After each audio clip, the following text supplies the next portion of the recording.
Hi everyone, I'm Scott Skinner, and today I'll be talking to you about the Cambridge Analytical scandal. It was really a pivotal moment that revealed some really big ethical issues at the intersection of data privacy, politics, and corporate responsibility. This incident exposed how personal information of millions of people was misused in ways across serious ethical lines. Let's dive in. Promise not to be too boring. Unpack what happened, and I'd love to hear your feedback after the presentation. All right, so the story begins in 2014 when Cambridge Analytical first started collecting Facebook user data. They did it through a personality app quiz created by researcher Alexander Kogan. It not only harvested data from 270,000 people who downloaded it, but it exploited backdoor loopholes in Facebook's API to siphon data from friend networks of those users, ultimately gathering over 87 million people in total, most without their knowledge or consent. This went on for a couple of years until journalists started raising alarms in 2015. Facebook did confront Cambridge Analytica and told them to delete the data, but didn't inform the public. Meanwhile, Cambridge Analytica continued to mine insights from its massive data set to help political gains like Trump's 2016 presidential win. And as an aside, this is not at all a political presentation. It is simply about the topic on business intelligence.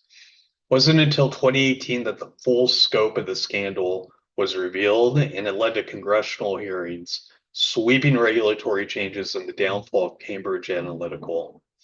And I think some of those aftershocks are still felt today.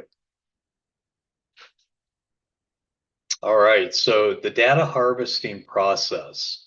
Uh, First, what they did, and by the way, everything in red here is a blatant abuse or ethical violation, and in some cases, a legal violation.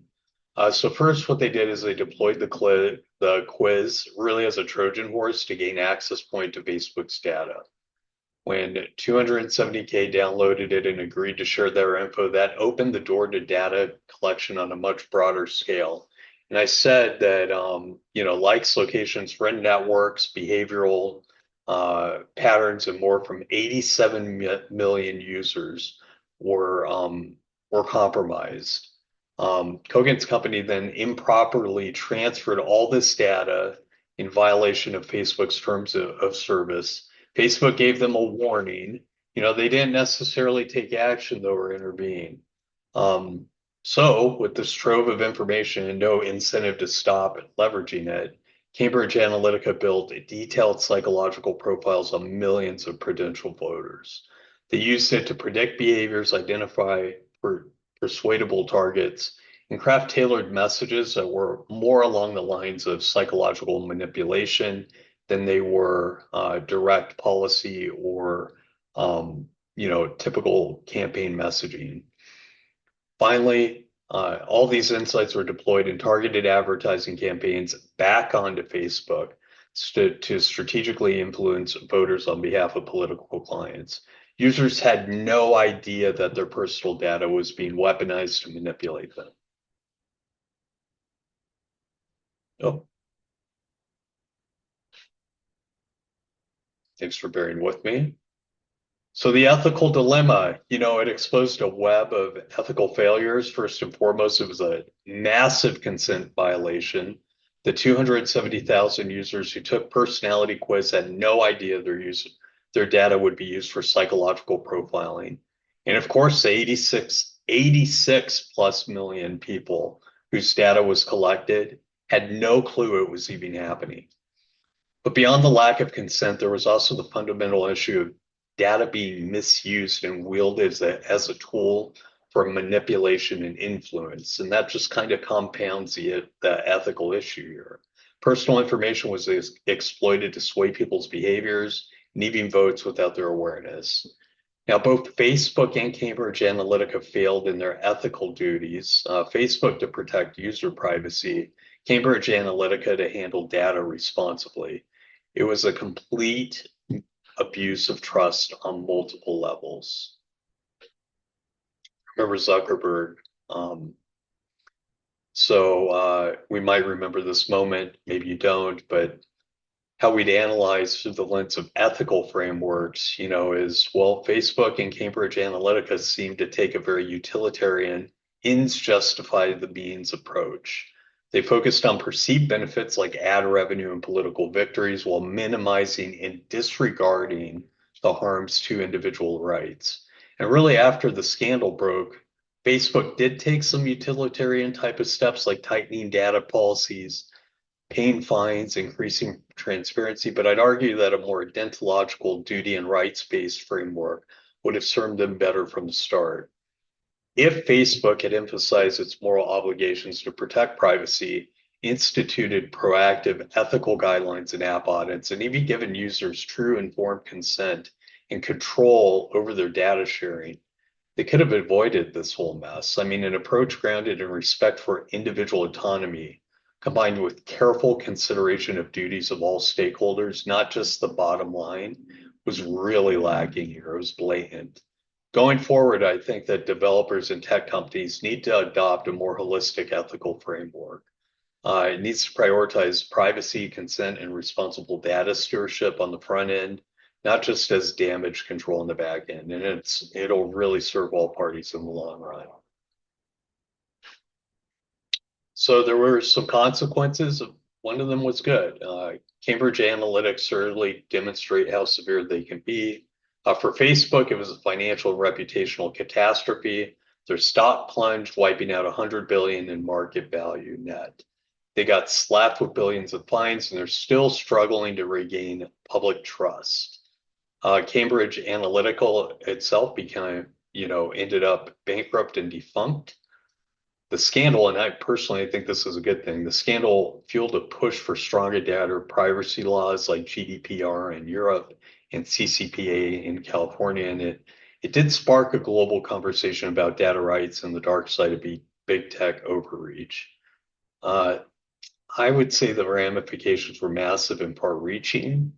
I still think from an individual level, we don't quite appreciate that when we put information out into the internet, that we have no control on how it's being used.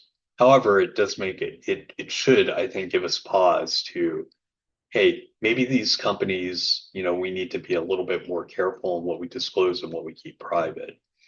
It all goes to show ethical missteps in the digital age can come at a very steep price.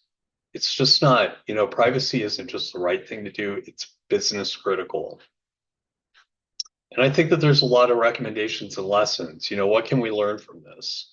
I think the core lessons are about the urgency of proactive data ethics, the value of privacy-centric practices, well, that's an alliteration, and the need for robust accountability measures in tech. If I could go back and advise Facebook and Cambridge Analytica from the start, here's what I'd recommend. First, bake ethical frameworks and privacy principles into the development process from day one. Don't just react to problems after they surface. Create clear policies and governance structures with empowered ethics review boards.